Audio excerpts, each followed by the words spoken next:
টানা বৃষ্টির জেরে বউবাজারে ভেঙে পড়ল পুরনো বাড়ির একাংশ। ফুটপাত লাগোয়া ছোট দোকানের ওপর বাড়িটি ভেঙে পড়ে।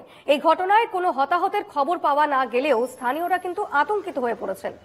দেখতে পাচ্ছেন সেই ছবি, বউবাজারে একটি বাড়ির একাংশ ভেঙে পড়েছে এবং সেই ঘটনা ঘিরে রীতিমতো চাঞ্চল্য এলাকায়।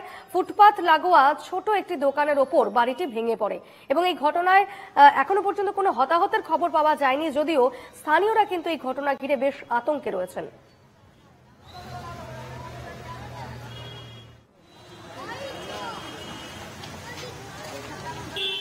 দেখতে পাচ্ছেন সেই ছবি, একটি ছোট দোকানের ওপর কিভাবে বাড়িটি ভেঙে পড়েছে। একটি বাড়ির একাংশ এভাবেই ভেঙে পড়ে। তবে এই ঘটনায় এখনো পর্যন্ত হতাহতের কোনো খবর পাওয়া যায়নি, কিন্তু সেক্ষেত্রে স্থানীয় বাসিন্দারা বেশ আতঙ্কে রয়েছেন। আমরা দেখেছি শহর কলকাতায় একের পর এক বাড়ি ভেঙে পড়ার ছবি, একের পর এক বাড়ির হেলে পড়ার ছবি, এবং সেই থেকে আতঙ্ক রয়েছে জনমনে, স্থানীয় বাসিন্দাদের মনে, এবং একটি দোকানের ওপরই বাড়িটির একাংশ এভাবেই ভেঙে পড়ে।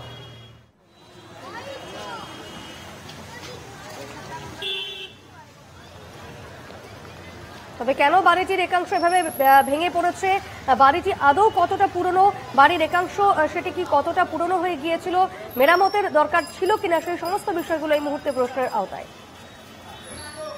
এই মুহূর্তে কথা বলে নেব, টেলিফোনে রয়েছেন প্রতিনিধি বিউ সরকার।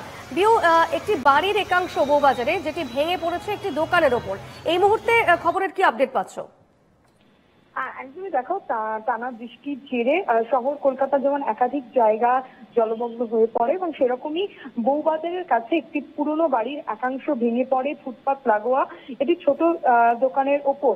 যদিও সেভাবে এই ঘটনায় কোনো হতাহতের খবর না পাওয়া গেলেও স্থানীয়রা আতঙ্কিত হয়ে পড়ে, এবং ইস্যু দেখা যায় যে সেই দোকানের কিছু অংশ ক্ষয়ক্ষতি হয়, এবং যেটা জানা যাচ্ছে যে স্বাভাবিকভাবেই ব্যস্ততম এলাকা এবং ঘিঞ্জি এলাকা, সেই এলাকার মধ্যে এরকম একটি পুরনো বাড়ির একাংশ ভেঙে পড়াতে যারা স্থানীয়রা তাদের মধ্যে আতঙ্কিত হয়ে পড়ে। এবং শুধু বউবাজার নয়, গিরিশ পার্কের কাছেও একটি 26 নম্বর ওয়ার্ডেও সুবি চ্যাটার্জি রোডে একটি পরিত্যক্ত বিপজ্জনক তিনতলা বাড়ির উপরের গোটা অংশই নিচে ভেঙে পড়ে যায়। ফলে আজকে এই যে টানা কয়েক ঘন্টার বৃষ্টি, সারা রাত ভোর বৃষ্টির জন্য শহর কলকাতার একাধিক জায়গায় পুরনো বাড়ির এই একাংশ ভেঙে পড়ে রীতিমতো আতঙ্কিত হয়ে ওঠে স্থানীয়রা। বেশ, এদিকে নজর রেখো, সঙ্গে থাকো বিউ।